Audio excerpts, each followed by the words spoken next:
ایک میرا سوال یہ تھا کہ کل جیسا کہ میں سفر میں تھا تو اس کی وجہ سے مغرب کی نماز میری قضا ہو گئی تھی۔ تو میں جب مسجد پہنچا تو عشاء کی اقامت ہو رہی تھی، تو میں مغرب کی نیت سے عشاء میں داخل ہو گیا، اور میں نے یہ بھی نیت کر لیا کہ میں 3 رکعت کے بعد میں امام سے الگ ہو جاؤں گا، جو کہ میں نے ویسا کیا، اور امام سے الگ ہو کر میں نے مغرب کی نماز 3 رکعت مکمل کر کے سلام پھیر دیا، اور ترنت وہیں میں عشاء کی جماعت میں شامل ہو گیا، چونکہ آخری رکعت عشاء کی چل رہی تھی۔ تو اس طرح سے میں نے عشاء کا بھی نماز مکمل کیا۔ تو یہ عمل کیسا سے ایک درست ہے؟ یہ دراصل ایک نماز کے سلسلے میں ایک اصول پر مبنی یہ مسئلہ ہے۔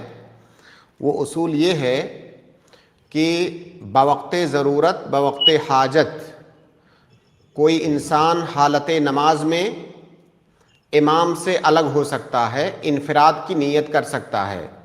کوئی انسان امام سے معموم ہو سکتا ہے، معموم سے امام ہو سکتا ہے، معموم سے منفرد ہو سکتا ہے۔ یہ تمام صورتیں اللہ کے نبی صلی اللہ علیہ وسلم کی احادیث سے ثابت ہیں۔ تو یہ اصول اللہ کے نبی صلی اللہ علیہ وسلم سے ثابت ہے کہ نماز کی حالت میں انسان ایک حالت سے دوسری حالت میں منتقل ہو سکتا ہے بوقت ضرورت۔ البتہ جو صورتیں ہیں الگ الگ صورتیں، تو بہت ساری متعدد صورتیں بن سکتی ہیں، لیکن اصول ثابت ہے، لہٰذا کوئی انسان نماز میں ایک حالت سے دوسری حالت میں بوقت ضرورت جا سکتا ہے۔ یہ تو رہی اصولی بات۔ اب اس اصول سے آپ اپنے مسئلے کو سمجھ سکتے ہیں کہ آپ نے امام کے پیچھے نماز شروع کیا، امام کی عشاء کی نماز چل رہی تھی، لیکن چونکہ آپ مغرب کی نماز ابھی نہیں پڑھے تھے، اس لیے عشاء کی جماعت میں آپ مغرب کی نیت سے داخل ہوئے۔ اب یہاں پر جب امام تیسری رکعت کمپلیٹ کر لے گا، آپ کی بھی تیسری رکعت مکمل ہو جائے گی۔ اب آپ کے لیے جائز ہے کہ آپ انفراد کی نیت کر لیں، اور تیسری رکعت کے بعد آپ بیٹھے رہ جائیں، تشہد کریں، چونکہ آپ نے انفراد کی نیت کر لیا ہے، اور تشہد کرنے کے بعد پھر آپ سلام پھیر دیں۔ جب آپ نے سلام پھیر دیا، آپ کی نماز ختم ہو گئی۔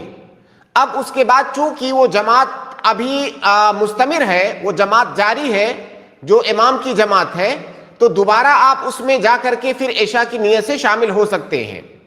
دوسرا طریقہ آپ کے پاس یہ تھا، ایک طریقہ تو میں نے بتا دیا جس پر آپ نے عمل کیا ہے، اور وہ بالکل صحیح ہے اصولوں کی روشنی میں۔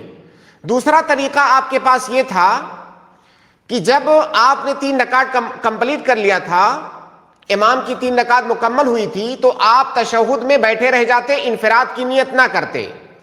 امام چوتھی رکعت میں چلا جاتا اور آپ بیٹھ کر کے انتظار کرتے۔ تھوڑی دیر کے بعد امام چوتھی رکعت مکمل کر کے پھر دوبارہ اسی جگہ پر آتا جہاں پر بیٹھ کر کے آپ انتظار کر رہے ہیں، پھر امام کے ساتھ تشہد کمپلیٹ کر کے آپ سلام پھیرتے۔ یہ دوسری صورت بھی آپ کے پاس تھی، لیکن اگر اس صورت پر آپ عمل کرتے تو آپ پھر دوبارہ عشاء کی جماعت میں امام کے ساتھ شامل نہیں ہو پاتے۔ خلاصہ یہ کہ جس صورت پر آپ نے عمل کیا ہے وہ بالکل جائز ہے۔ نماز کے سلسلے میں اللہ کے نبی صلی اللہ علیہ وسلم سے جو اصول ثابت ہیں، ایک حالت سے دوسری حالت میں منتقل ہونا، آپ نے اس پر عمل کیا ہے، لہٰذا آپ کا طریقہ بالکل صحیح ہے۔